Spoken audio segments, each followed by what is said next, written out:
Now, most of you guys don't remember this, but in the olden days, these foam cores were always getting tangled really bad because it's spiral, but if you keep tightening it, it'll bend into spirals of spirals of spirals. Well, spirals of spirals of spirals of spirals. You can see this is wrapped on pistons of spiral, but that's wrapped in a spiral, right? But that's wrapped in a spiral. That whole thing, if you wrap it enough times, you end up with a chromosome. I love this picture because you actually see the little individual chromosome spiral. Good? I want you to know the chromatin is the DNA wrapped around the histone protein. But here's the fun part. I said that if we're doing cell division, we got to double the DNA first, right? So you start with a normal chromosome that looks like, say, this half, but you double it. So now it looks like an X. Anytime you see the X, it's a doubled chromosome here. If you see an X, it is a doubled chromosome. That means it has 2 sets of all the DNA needed to be a chromosome.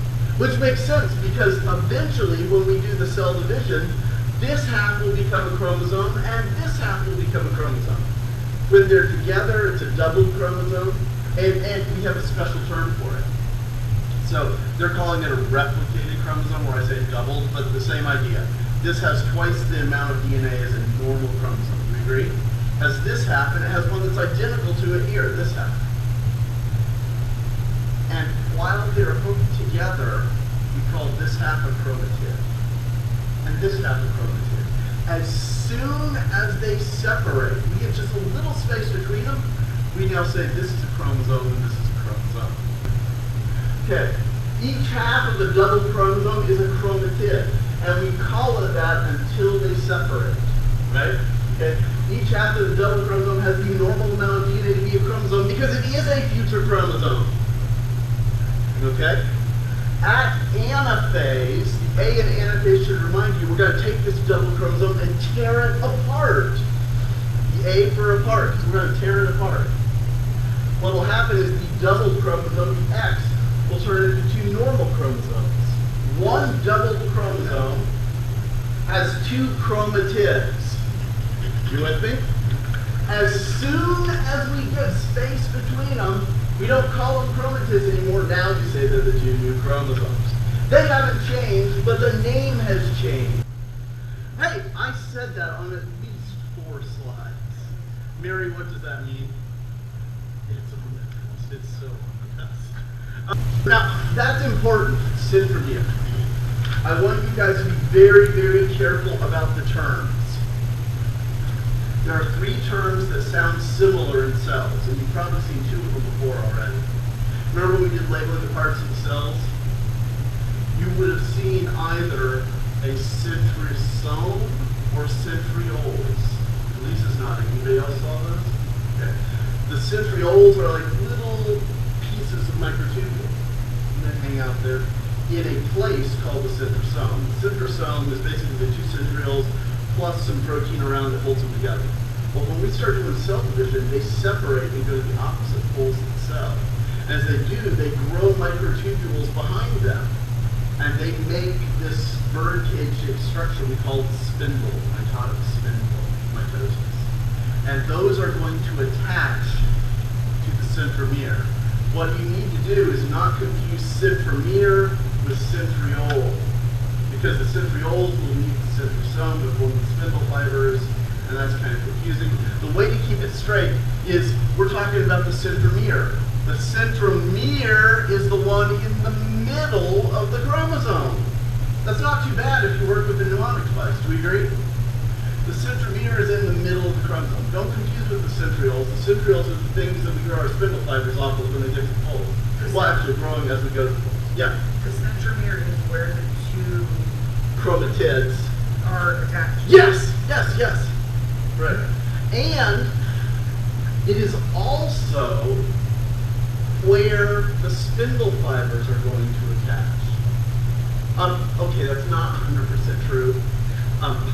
The real truth is that the spindle fibers attach to little things called kinetochores, and the kinetochores attach to the centromere. But I'm not, you guys are non-majors, I'm not going to make you learn the little kinetochores. So for your purposes, spindle fibers attach to centromere. All right. most humans, and I wrote humans here for a reason. This is a big deal. Most humans have 2 copies of each type of chromosome, right? Most mammals work this way. Insects are different, they're weird. We're gonna focus on mammals in this class, but I have an awesome video on different ways that chromosomes work and sex determination, other things that I saw last night that I'm gonna put up for you guys. Go watch it, it's really good. It doesn't have my favorite one. It doesn't talk about the really screwed up way that platypuses do sex. Platypuses, they have 10 sex chromosomes instead of the 2 that we have. All right, anyway, but humans have 46 chromosomes total. That'll be 23 pairs. 23 from dad, 23 from mom. Do we agree? Does that make sense? That make sense? All right, and of those, 44 of them are normal chromosomes. 2 of them determine if you're a boy or a girl. All right, so you have 2 sex chromosomes and 44 that we call autosomes. That's on another slide, but you will need to know it. I might as well write it down now, but if you want to wait and write it down in a slide or 2, that's fine. But autosomes, you have 44, you have 46 total chromosomes, and N for humans is 23. Now, we won't talk about nunchucks because they're extremely weird. They have optional numbers of chromosomes, the different numbers in boys and girls. Just to show you there's a weird way. I got 1 set of chromosomes, and like 23 would be the number. One pair, we call them sex chromosomes in humans, and that's either XX, your girl, or XY, your boy. And yes, we'll talk about some of the weird variations on that, because you could survive with like XYY. In fact, you may not even know you have an extra Y chromosome if you're XYY, but it could be XYY. Okay. Anyway, so that'll determine the sex of an individual animal. Does that make sense? So, a karyotype is the name for a picture of all your chromosomes. Yeah, you need to know that. Different species have different numbers of chromosomes. I said that already. In humans, the number is, Leah. Good. 46. So a karyotype is all the picture. If you have 46 and you got 23 from dad and 23 from mom, would you agree that you have a copy of chromosome 1 from mom and you have a copy of chromosome 1 from dad? That's them right there. And we call that a homologous pair. It means a pair of the same chromosome. You should have a pair of 1, a pair of 2, a pair of 3, a pair of 4. Does that make sense? Get down to a pair of 20 or 21 or 22, and then you have the sex chromosomes, which you may have a pair if you're a girl. You may not have a pair if you have an X and Y instead that you're a boy. And that's this little Punnett square here. Oh, by the way, this is kind of cool. What? Okay. Well, here, this is a really good question. Latavia, do you want to answer a question for me? Okay, so have you heard of Anne Boleyn? You know right where I'm going, so you're going to keep your mouth shut. All right, Anne Boleyn was a famous person who was queen in England for a while. And, well, actually, I'm going to have you answer part of this, but okay, so why did Henry cut her head off? All right, so let's discuss this. The girl has what 2 sex chromosomes? Yeah, you'll need to know this stuff for a test. The girl has what 2 sex chromosomes? X and X. So she is always, no matter what, unless you have something really weird happen, but generally speaking, the girl is going to contribute an X, because she has either an X or an X. She doesn't have other options. Do we agree? So, the guy, he's an XY. So Latavia, what is he going to contribute? Yes, either one. So she's always going to contribute an X no matter what. And he's going to do either an X or a Y. So whose fault was it that King Henry didn't have a boy? His fault. It was his fault. So whose head should have been cut off in this case? Oh, the good question! And I really don't care which one. But good question, Cheyenne. Yeah. All right, hey, the cell cycle. We're going to talk about the cell cycle, the mitotic cycle. Remember, we have interphase and then we have mitosis, right?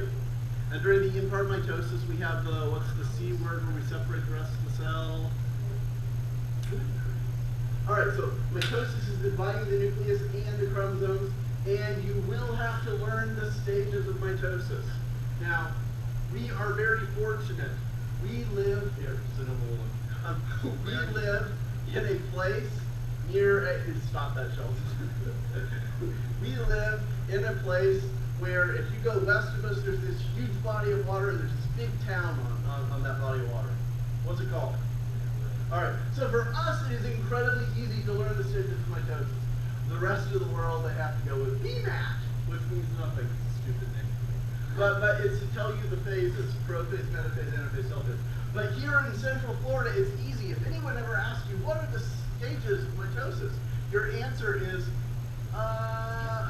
prophase, metaphase, anaphase, telophase. So the four main phases are prophase, metaphase, anaphase, and telophase. For each one of these, there are some things I want you to know. I want you to know what's happening to the nucleus, if there is one. I want you to know what's happening to the chromosomes. I want you to know what's happening to the spindle fibers. Though that's not too many things, but for each of those four phases, we're going to talk about those three things.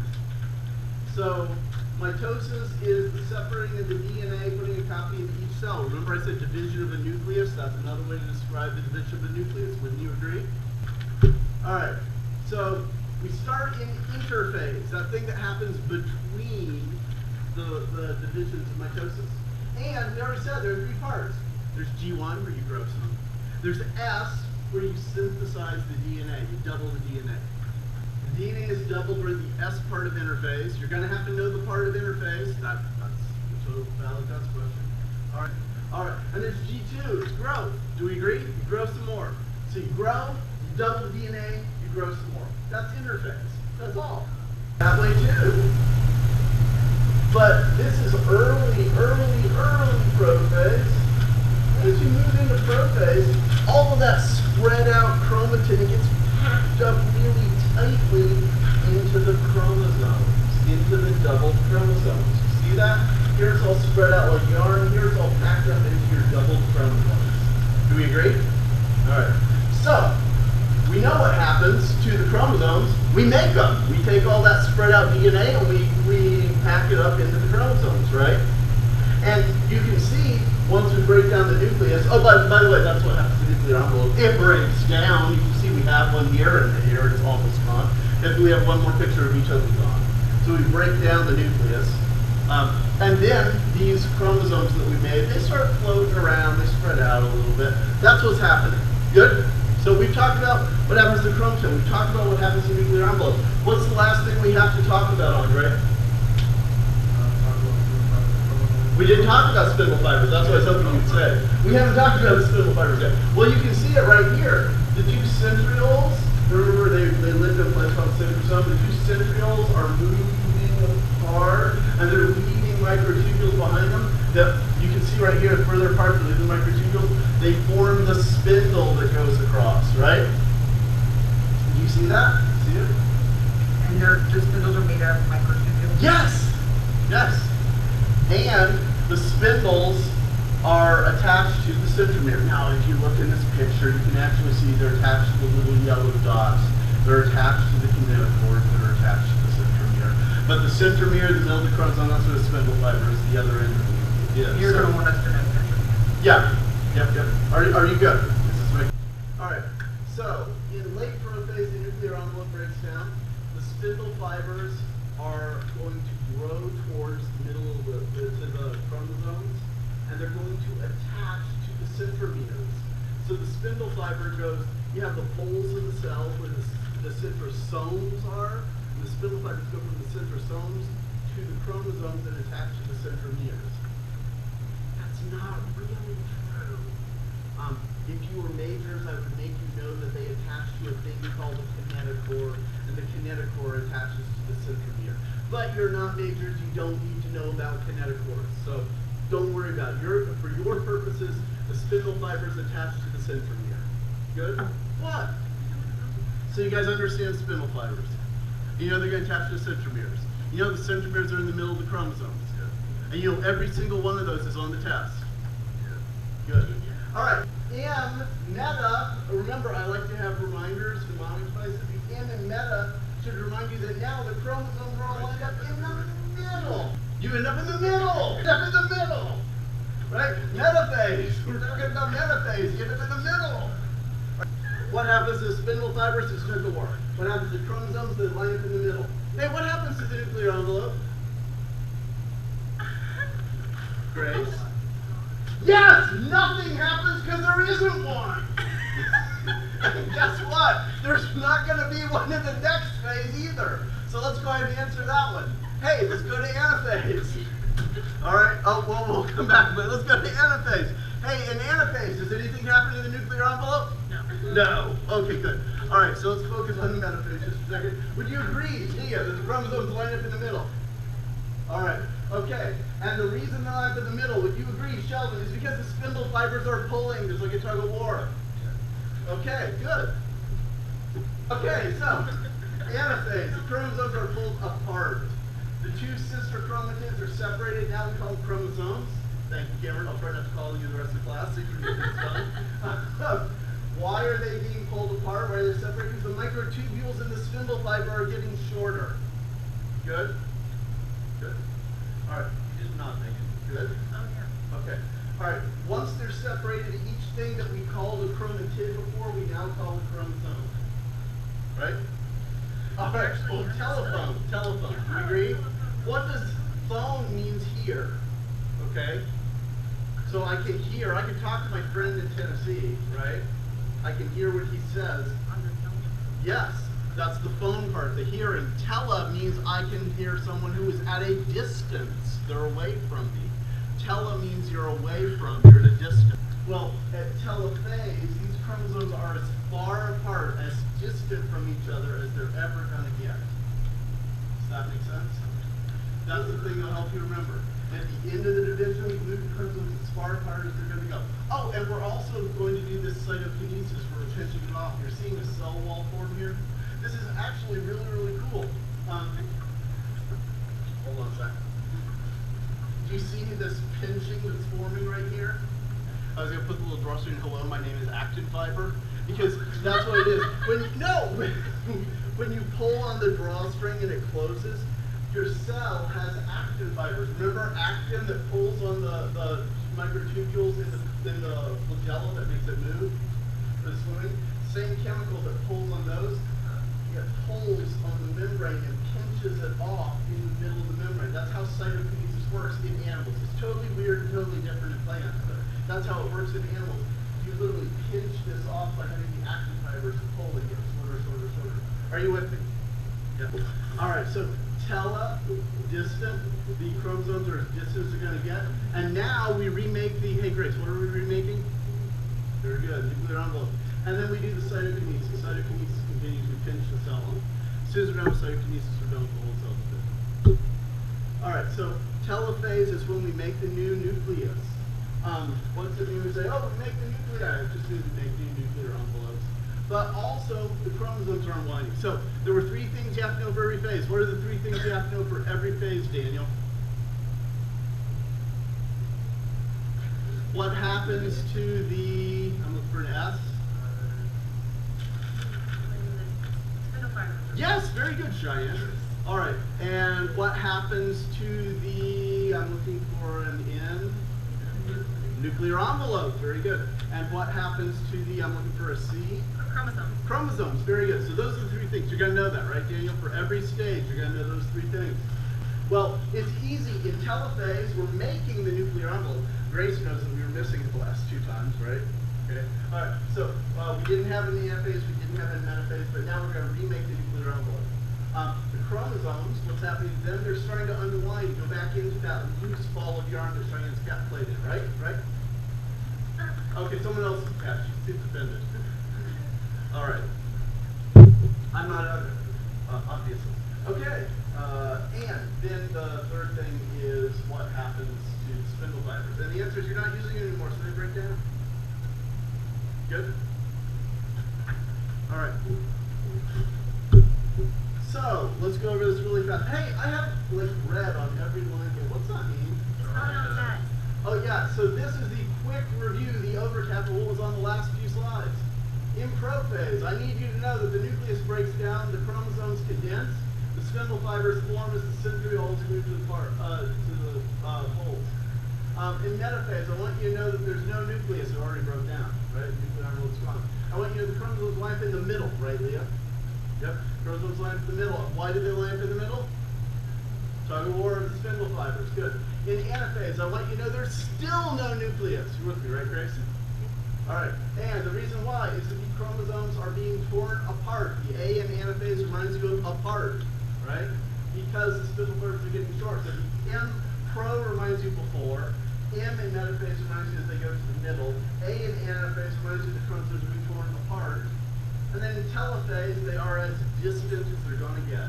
So the nucleus reforms, the chromosomes are going to begin unwinding, and the spindle fibers break down because they're not using them anymore. Those are that. If you memorize nothing else, like if you slept through all that stuff, go memorize this slide. You'll do okay if you memorize this slide.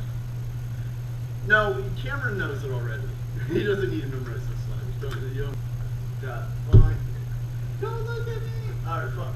So we have to talk about cytokinesis, the division of the cytoplasm. Okay? Cytokinesis is the division of the rest of the cell, not the nucleus. You understand the meaning? Cyto means cell, kinesis means movement. All right, cytokinesis starts in telophase. Actually, I should say in most species. I put that in red because I want you to know that, but there are a few that actually start in like anaphase. Okay? But the line between them is so blurry that, anyway. But cytokinesis is separating the cells. We're going to make two daughter cells. We already talked about how in animal cells, hold up your bag again. Right. In animal cells, you pull the drawstring, right? The actin. You don't do that, exactly. You don't do that in plants. Because plants have this tough cell wall around them. So the way you separate the cell wall, you have to put the plant cell, you have to grow cell wall. So you make a little mini piece of cell wall in a vesicle, another little piece in a vesicle, another little piece in a vesicle, and they all are carried, you know, how they migrate, they're carried by the motor protein, they're carried to the middle of the cell, right? They go to the middle, and then the vesicles fuse together, and the little pieces fuse together, and you grow a wall across the cell. That's how you do it in plants. A lot more complicated than the animal version. Good? Make sense? All right. So I need you to know that animal cells, actin filaments contract and squeeze in the middle. I want you to know that plant cells, the way they do telophase, the way they do cytokinesis is you grow a new piece of wall. Good? You